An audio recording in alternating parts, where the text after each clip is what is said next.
अपने 3 बच्चों के साथ हिमाचल में रहती थी। उसकी एक छोटी सी जमीन थी जिस पर वो सब्जियों की खेती किया करती थी। इस बार सभी पक्षी अपनी अपनी फसल देखकर बहुत खुश हो रहे थे। वो भी अपनी फसल देखकर बहुत खुश थी, लेकिन उसकी खुशियों पर पानी फिर गया। अचानक रात में बहुत तेज बारिश होने लगती है। हे भगवान, बिन मौसम इतनी तेज बारिश हो रही है। अगर ये बारिश जल्दी नहीं रुकी तो खेत में पानी भर जाएगा और सारी सब्जियां सड़ जाएंगी। हमने क्या क्या सपने देख रखे थे। ऐसा लगता है कि अब एक भी सपना पूरा नहीं हो पाएगा। ऊपर वाले ने पता नहीं हमारे बच्चों की किस्मत में क्या लिखा है टुनटुनी। तब तक आप लोग कमेंट पे बताएं 750 डिवाइडेड बाय 7 कितने होते हैं। दोनों पति पत्नी रात भर अपने बच्चों के साथ बैठकर बारिश के रुकने का इंतजार कर रहे थे, लेकिन बारिश नहीं रुकी। अगले दिन जब टुनटुनी का पति कालू कौआ अपने खेत में जाकर देखता है तो सारी सब्जियां पानी में बह चुकी थी। कालू कौआ उदास मन से अपने घर आता है। टुनटुनी, हम लुट गए, बर्बाद हो गए। अपने खेत में पानी भर चुका है, सारी फसल बर्बाद हो गई। अब हम क्या खाएंगे और बच्चों को क्या खिलाएंगे? मेरी तो कुछ भी समझ में नहीं आ रहा है। तीनों बच्चे भूख से तड़प रहे हैं। सुनो जी, बच्चों ने कल रात से कुछ भी नहीं खाया है। उनके लिए भोजन का इंतजाम करना होगा। मैं क्या करूं टुनटुनी, बारिश इतनी तेज है कि मैं बाहर भी नहीं जा सकता। थोड़ा बच्चों को पानी पिलाकर उन्हें चुप कराओ और बारिश को कम होने दो, फिर मैं भोजन का इंतजाम करता हूँ। थोड़ी देर बाद बारिश रुक जाती है। तब कालू को भोजन की तलाश में अपने घर से बाहर निकलता है। तुम बच्चों को संभालो, चारों तरफ पानी भरा है। बच्चों को बाहर निकलने मत देना, मैं अभी भोजन लेकर आता हूँ। काफी देर तक कालू कौआ भोजन की तलाश में इधर उधर भटकता रहता है। तभी उसे एक पेड़ के नीचे भोले बाबा मिलते हैं जो अपनी तपस्या में बैठे होते हैं। वहीं एक काला नाग उन्हें काटने आ रहा था। कालू को अपनी जान की फिक्र न करते हुए उस सांप से बाबा को बचा लेता है।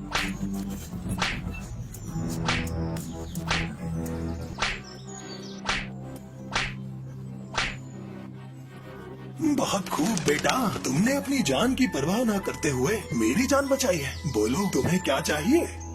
बाबा, बारिश में हमारी सारी फसल खराब हो गई। हमारे पास भोजन के लिए पैसे नहीं है। तथास्तु पुत्र, ये लो जादुई नोट। इस नोट को अपने खेत पर जाकर जमीन में दबा देना, तुम्हारी सारी मनोकामना पूरी हो जाएंगी। कालू उस जादुई नोट को उठाकर अपने घर लेकर आता है। पापा आ गई, पापा आ गई। पापा, हम लोगों के लिए क्या लेकर आए हो? बहुत जोरों से भूख लगी है, जल्दी से मुझे खाने को दो। टुनटुनी, बहुत तलाश करने के बाद भी मुझे कुछ खाने को नहीं मिला। हम बच्चों को क्या खिलाएंगे? ना पैसे है, ना अन्न का एक दाना। टुनटुनी, मुझे एक बाबा मिले थे, उन्होंने ये जादुई नोट दिया है और जमीन में दबाने को कहा है। अगले दिन जब बारिश रुकती है तब टुनटुनी उस जादुई नोट को खेत में बो देती है। कुछ दिनों बाद जब दोनों पति पत्नी अपने खेत में वापस जाते हैं तो उनकी खुशी का ठिकाना नहीं रहता। जहाँ पर उन्होंने जादुई नोट को बोया था वहाँ पर कई पैसों के पेड़ उगाए थे और उन पर 500 के नोट लगे हुए थे। अरे टुनटुनी, ये क्या? अरे अपने खेत में पैसों के पेड़ कहाँ से आ गए? कालू जी, ये सब आपके कर्मों का फल है। अगर आप उस दिन बाबा की मदद न करते तो आज हमें ये पैसों का पेड़ नहीं मिलता। फिर दोनों पति पत्नी पैसों को तोड़ते हैं और उन्हें ले जाकर बाजार से कुछ खाने को लाते हैं, जिससे उनकी और उनके बच्चों की भूख मिट जाती है। दोनों पति पत्नी पैसों की खेती करके अपने बच्चों के साथ खुशी खुशी रहने लगते हैं। कश्मीर के एक छोटे से गांव में टुनटुनी नाम की एक चिड़िया रहती थी। वो इतनी गरीब थी कि उसके पास 2 वक्त का भोजन भी सही से नहीं हो पाता था। वो अकेली ही रहती थी। उसके घर वालों में से उसके साथ कोई भी नहीं रहता था। उसके पति की मौत हो चुकी थी और उसके बेटा बेटी शहर में रहते थे। पता नहीं आज कुछ खाने को बचा है भी या नहीं, देखती हूँ। टुनटुनी देखती है थोड़ा सा आटा बचा है। टुनटुनी उसी आटे से 2 रोटी बनाती है। जब टुनटुनी रोटी बनाकर खाने जा रही थी तब उसे कौवे की आवाज आती है। कौवे की आवाज सुनकर वो बाहर आती है। अरे ये कौवा तो भूखा लग रहा है। ओहो, बेचारा भूख से तड़प रहा है। टुनटुनी ने अपने लिए जो 2 रोटी बनाई थी उसमें से वो एक रोटी उसे दे देती है और वो कौवा रोटी को खा लेता है और फिर वहाँ से चला जाता है। अगले दिन शाम में वापस उसी समय वो कौवा फिर आता है और चिल्लाने लगता है। लगता है फिर वही कौवा आया है। टुनटुनी वापस अपनी रोटी में से एक रोटी दे देती है। कुछ दिनों तक यही चलता है। वो शाम को टुनटुनी को आवाज लगाता और टुनटुनी अपने खाने में से एक रोटी उसे खिला दिया करती। एक दिन वो कौवा टुनटुनी से कहता है, मुझे तुमने कई बार भोजन कराया है, बताओ तुम्हें क्या चाहिए? जो भी चाहोगी वो मैं तुम्हें दूंगा। मुझे बहुत कुछ नहीं चाहिए, बस इतना चाहिए कि मेरा गुजारा चल जाए और 2 वक्त का भरपेट भोजन मिल पाए। ठीक है, जैसा तुम चाहो।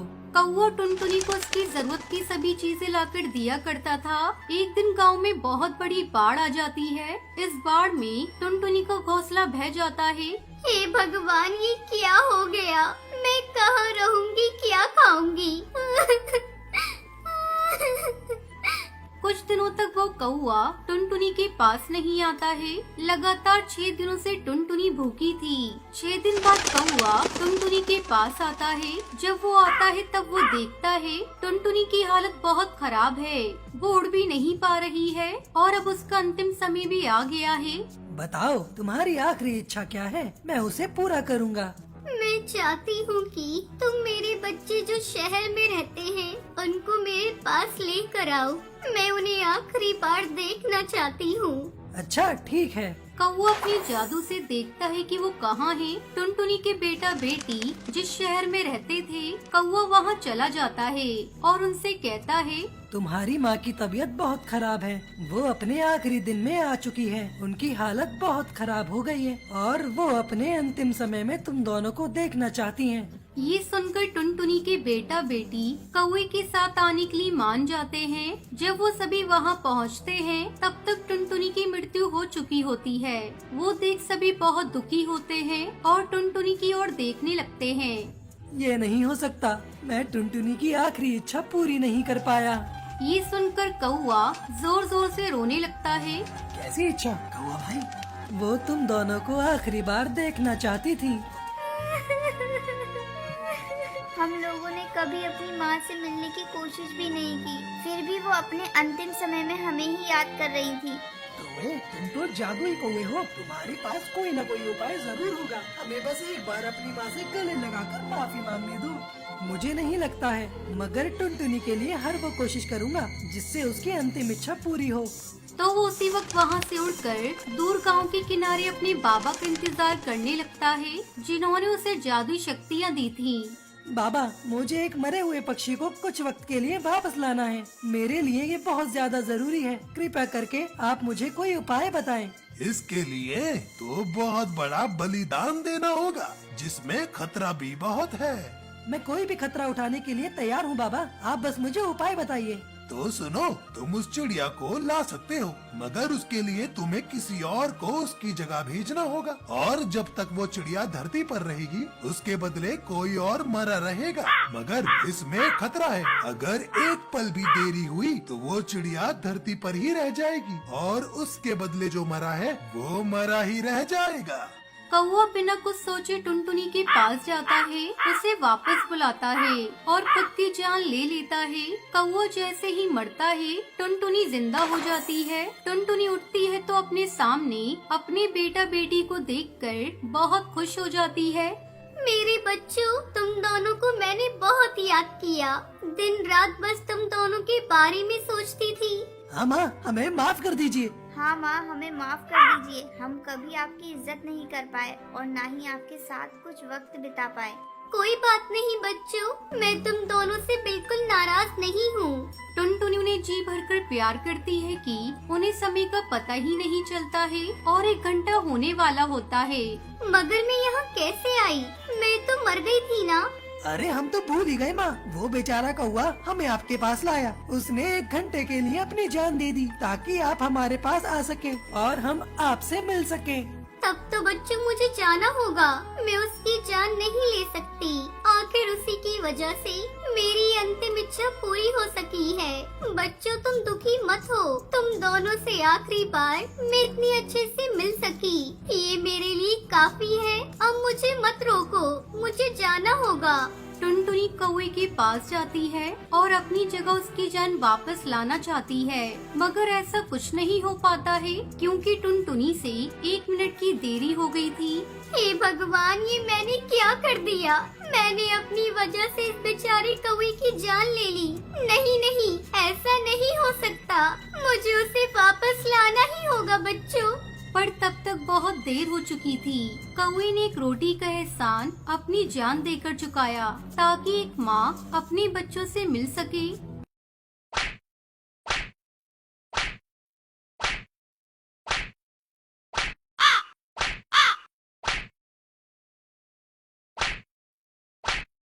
सुंदरवन जंगल में पिंकी और टुनटुनी नाम की 2 चिड़िया रहती थी। पिंकी बहुत ही घमंडी थी, लेकिन टुनटुनी चिड़िया बहुत ही सीधी सादी और शांत स्वभाव की थी। एक दिन पिंकी आराम कर रही थी और टुनटुनी चिड़िया घर के सारे काम कर रही थी। पिंकी अपनी बहन टुनटुनी से कहती है, अरे टुनटुनी, मेरे पैरों में दर्द हो रहा है, चलाकर मेरे पैरों को दबा दे। उस समय टुनटुनी बर्तन धो रही थी। टुनटुनी चिड़िया पिंकी की आवाज नहीं सुनती। जब उसे आने में देर होती है तो पिंकी उसके पास पहुंच जाती है और उसे पीटने लगती है।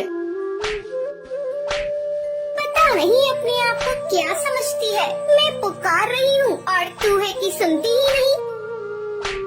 तुम मुझे क्यों पीट रही हो? मैंने आपकी आवाज नहीं सुनी। तुम मुझसे ज़बान लड़ाती है। मैं तेरी बड़ी बहन हूँ, तुम मुझसे छोटी है, अपनी औकात में रह। रामपुर के जंगल में टुनटुनी चिड़िया अपने पति कालू कौवे के साथ रहती थी।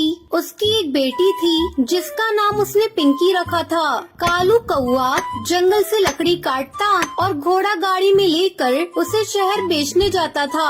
एक दिन कालू कौवा अपने घर में आराम कर रहा था, तभी उसे सूचना सुनाई देती है। सुनो सुनो जंगल के पक्षियों सुनो, इस जंगल के मुखिया ने ये आदेश दिया है कि आज के बाद से इस जंगल में कोई भी पेड़ नहीं काटेगा।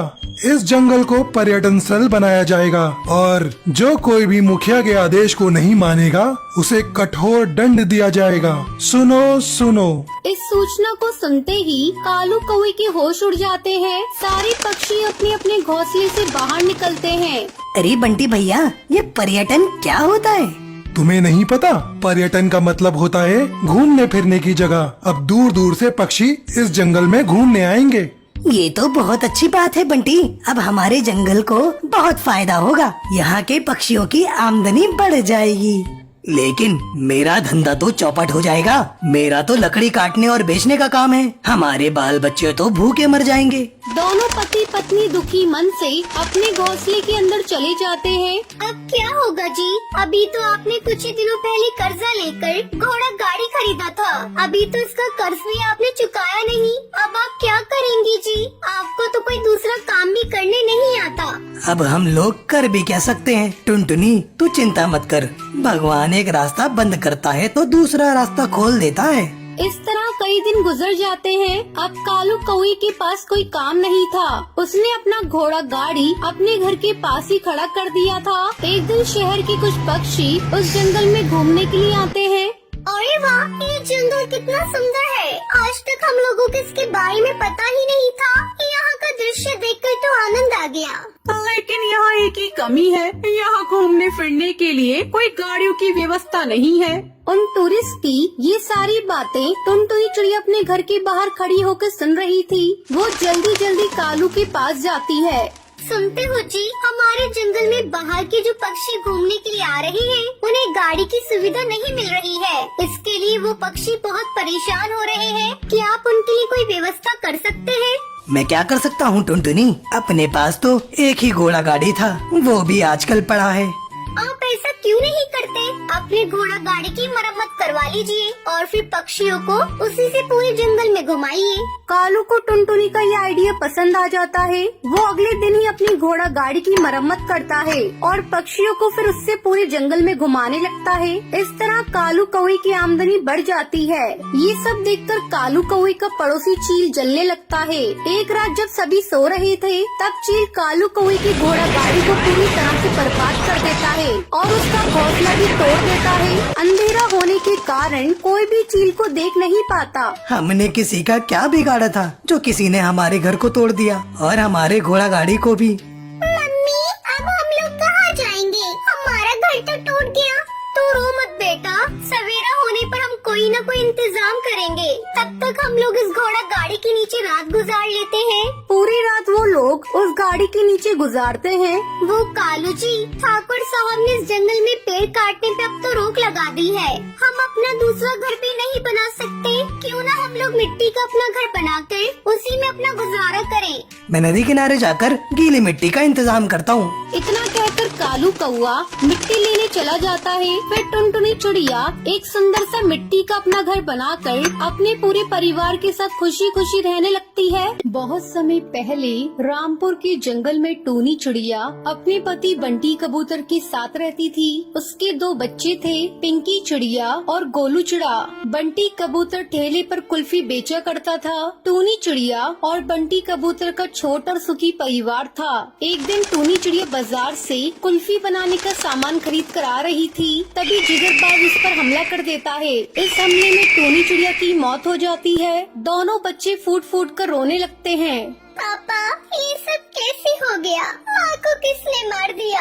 बंटी कबूतर दोनों बच्चों को चुप कराने लगता है। किसी तरह दोनों बच्चे शांत होते हैं। इस तरह कुछ दिन बीत जाते हैं। अब घर का सारा बोझ बंटी कबूतर के कंधों पर आ गया था। एक दिन बंटी कबूतर की मौसी उससे मिलने के लिए उसके घर आती है।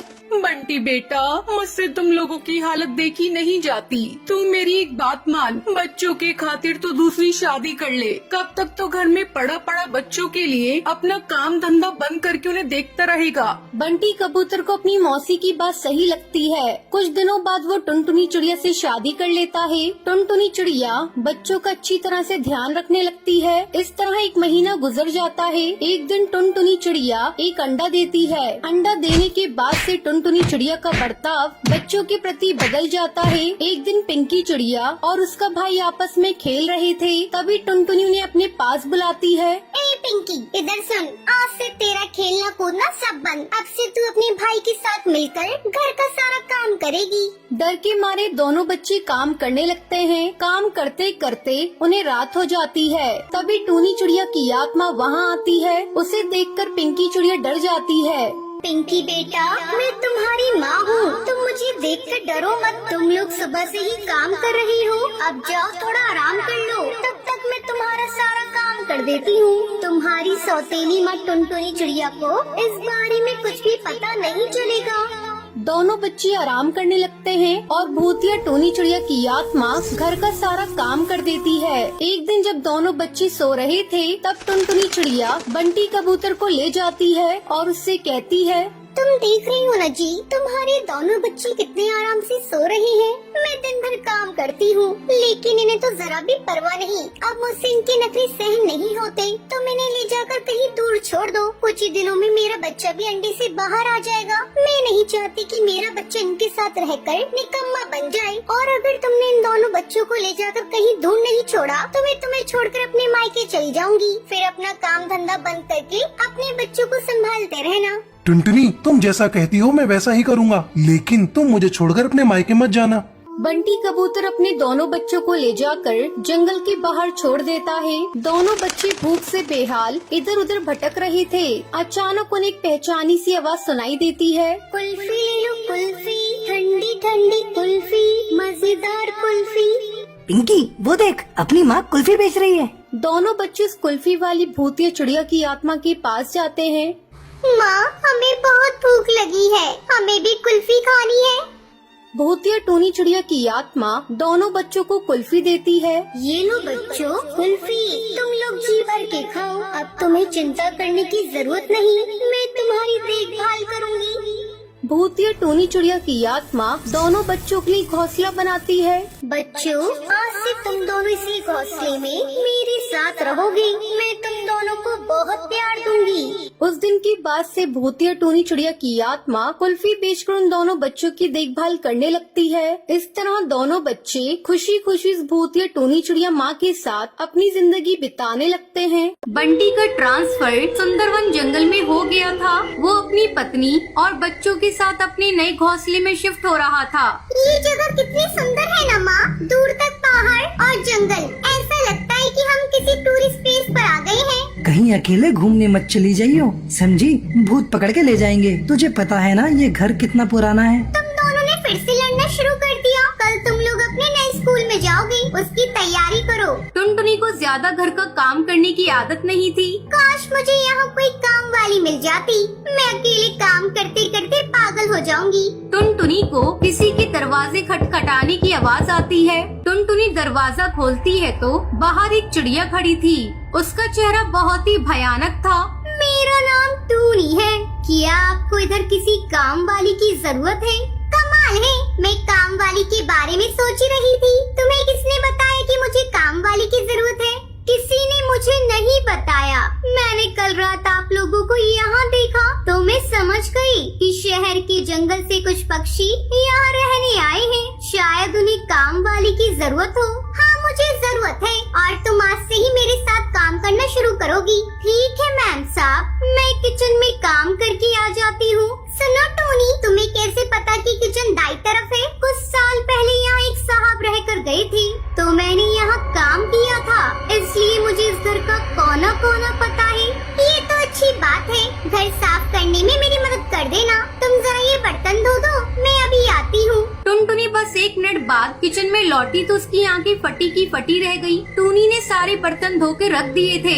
रात में पिंकी अपने कमरे में बेड पर बैठकर होमवर्क कर रही थी। तभी खून से सना एक चाकू कहीं से जमीन पर गिरा। पिंकी बेड से उतरकर बेड के नीचे देखती है। बेड के नीचे टूनी चिड़िया की लाश पड़ी हुई थी।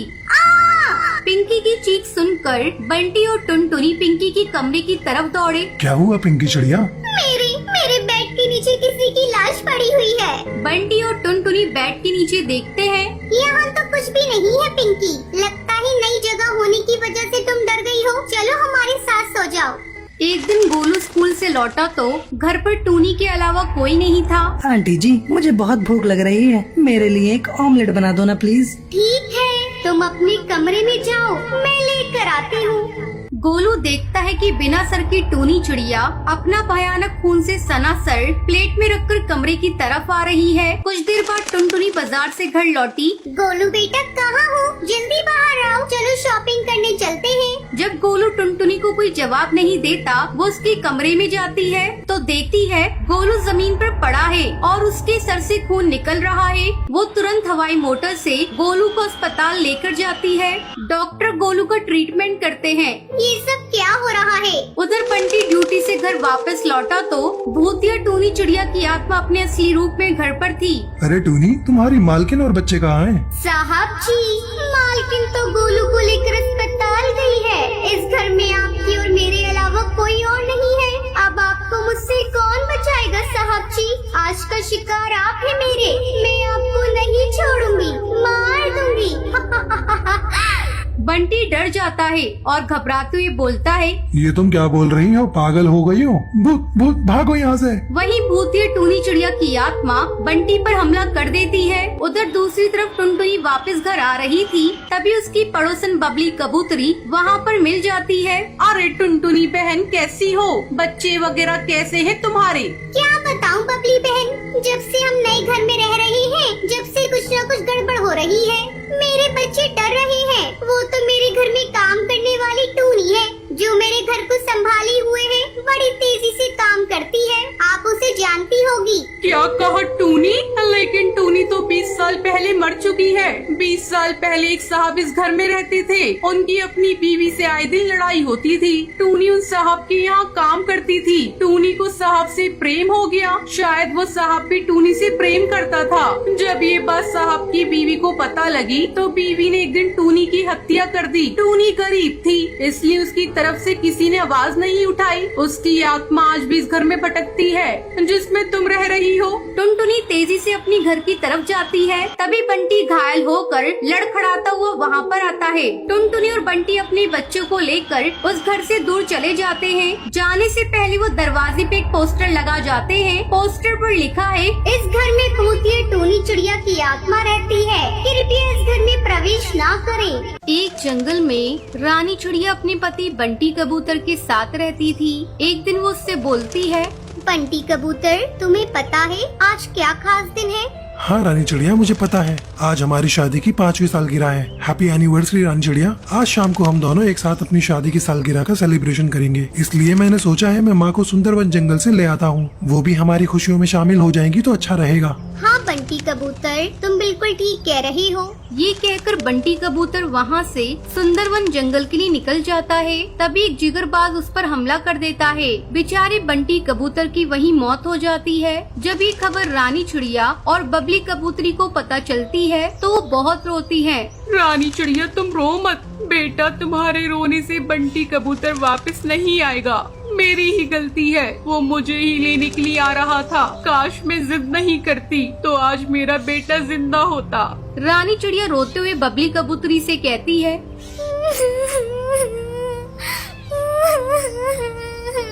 नहीं माँ जी, आप अपने आप को कसूरवार मत समझिए। बंटी कबूतर की बस इतनी ही जिंदगी थी, हम क्या कर सकते हैं। आप अपने आप को दोष मत दीजिए। तभी बबली कबूतरी रानी चिड़िया से कहती है, बेटा बंटी कबूतर की तो जिंदगी इतनी थी, लेकिन तुम्हारी तो पूरी उम्र पड़ी है। तू कैसे अकेले गुजारेगी बेटा? मेरी मान, तू दूसरी शादी कर ले। ये सुनकर रानी चिड़िया गुस्से से बबली कबूतरी से कहती है, माँ जी, आप ही कैसी बातें कर रही हैं? अभी बंटी कबूतर को मरे हुए कुछ ही दिन हुए हैं और आप मुझसे दूसरी शादी करने के लिए कह रही हैं? नहीं माँ जी नहीं, मैं सिर्फ बंटी कबूतर से ही प्यार करती थी। आगे से आप मुझसे कभी भी इस बारे में बात मत कीजिएगा। ये कहकर रानी चिड़िया वहाँ से चली जाती है। ऐसे ही काफी साल गुजर जाते हैं। रानी चिड़िया बहुत उदास रहने लगती है। एक दिन बबली कबूतरी की पड़ोसन हरी तोती वहाँ आती है। बबली कबूतरी, आप रानी चिड़िया की दूसरी शादी क्यों नहीं कर देती? कब तक वो अकेली जिंदगी गुजारेगी? हरी तोती, मैंने तो कई बार उससे इस बारे में बात करने की कोशिश की है, लेकिन वो मेरी एक नहीं सुनती। बेचारी बबली कबूतरी रानी चिड़िया की फिक्र में बीमार पड़ जाती है। हरी काकी रानी चिड़िया से कहती है, रानी चिड़िया, बबली कबूतरी की तबीयत ठीक करना तुम्हारे हाथ में है। तुम जानती हो उन्हें क्या चाहिए। बस मैं अपनी सहेली बबली कबूतरी को खोना नहीं चाहती। ये सुनकर रानी चिड़िया बबली कबूतरी से कहती है, माँ जी, मैं दूसरी शादी करने के लिए तैयार हूँ। ये सुनकर बबली कबूतरी बहुत खुश हो जाती है और रानी चिड़िया के लिए रिश्ता ढूंढना शुरू करती है। उसे टुन्नू चिड़ा का रिश्ता मिलता है। वो बहुत ही ज्यादा समझदार और सुलझा हुआ नेक दिल का चिड़ा था। बबली कबूतरी रानी चिड़िया की शादी टुन्नू चिड़ा से तय कर देती है। कुछ ही दिनों में उन दोनों की शादी हो जाती है। विदाई के समय, बेटा मेरी बहू रानी चिड़िया का ख्याल रखना, इसे कभी भी किसी चीज की कमी ना हो। माँ जी, आप परेशान मत होइए। मैं आपके बेटे जैसा हूँ ना। मैं जानता हूँ मैं बंटी कबूतर की जगह नहीं ले सकता, लेकिन आपको उसके जैसा प्यार जरूर कर सकता हूँ। रानी चिड़िया ये सुनकर बहुत खुश होती है। टुन्नू चिड़ा, मैं बहुत परेशान थी, कहीं दूसरी शादी की वजह से मैं अपने ससुराल वालों से दूर न हो जाऊं। लेकिन आपकी ये बातें सुनकर मैं बहुत खुश हूँ। अब मुझे विश्वास है आप मुझे बंटी कबूतर की कभी कमी महसूस होने नहीं देंगे। अब रानी चिड़िया टुन्नू चिड़ा के साथ खुशी खुशी रहती